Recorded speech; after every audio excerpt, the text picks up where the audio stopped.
Comscore नुसार आता isakal.com आहे देशातील नंबर 1 ची मराठी न्यूज वेबसाईट। प्रत्येक अपडेटसाठी isakal.com ला नक्की भेट द्या। नसता आमचा सुद्धा अचानक निर्णय होण्याची शक्यता आहे। आम्ही सुद्धा अचानक निर्णय घेऊ शकतो, कारण अचानक धोका देणाराला इथून पुढे अचानकच आम्हाला निर्णय त्याच्यासाठी घ्यावा लागणार आहे। आम्ही तारीख डिक्लेअर करणार नाही या विषयातली। शेवटी काय असतं, काम करत असताना सरकारकडून वाट बघणं गरजेचं होतं। त्यांना दिलेली मुदत संपलेली, कारण त्यांनी 8 पैकी 4 मागण्याला तात्काळ मंजुरी देतो म्हणून त्या दिवशी सांगितलं होतं, परंतु मंजुरी मिळालेली नाही।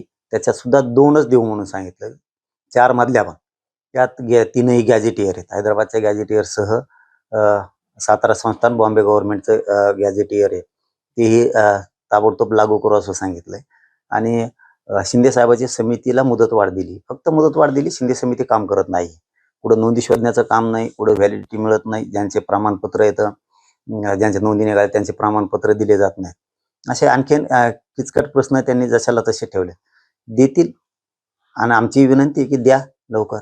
नसता आमचा सुद्धा अचानक निर्णय होण्याची शक्यता आहे। आम्ही सुद्धा अचानक निर्णय घेऊ शकतो, कारण अचानक धोका देणाराला इथून पुढे अचानकच आम्हाला निर्णय त्याच्यासाठी घ्यावा लागणार आहे।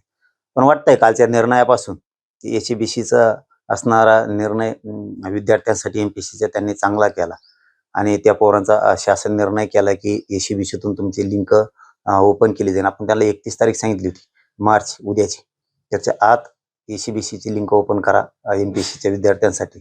बहुतेक त्यांनी ते कालच केली, त्यामुळं त्यांचा आम्ही आभार मानला, कौतुक पण केलं। विशेष करून असे शेलार साहेब असतील किंवा केंद्रीय मंत्री मोहोळ साहेब असतील, यांनी खूप ताकद लावली त्याला, आणि पाठपुरावा या दोघांनी केला, राणा साहेबांनी आणि पवार साहेबांनी, अभिमन्यू पवार साहेबांनी। या चौघांचंही मनापासून आभार आहे, आणि तुमचे कौतुक सुद्धा। मात्र असंच लक्ष घालून आरक्षणाचा पण तातडीनं जर मार्ग काढला तर समाज तुमचा आभार मानायला मुंबईत येऊ शकतो, आणि ती वाट तुम्ही बघितली पाहिजे चांगल्या निर्णयाची। कारण जर मराठी तुमच्या स्वागताला कौतुक करायला मुंबईत येणार असले तर तुम्ही आरक्षण दिलं पाहिजे।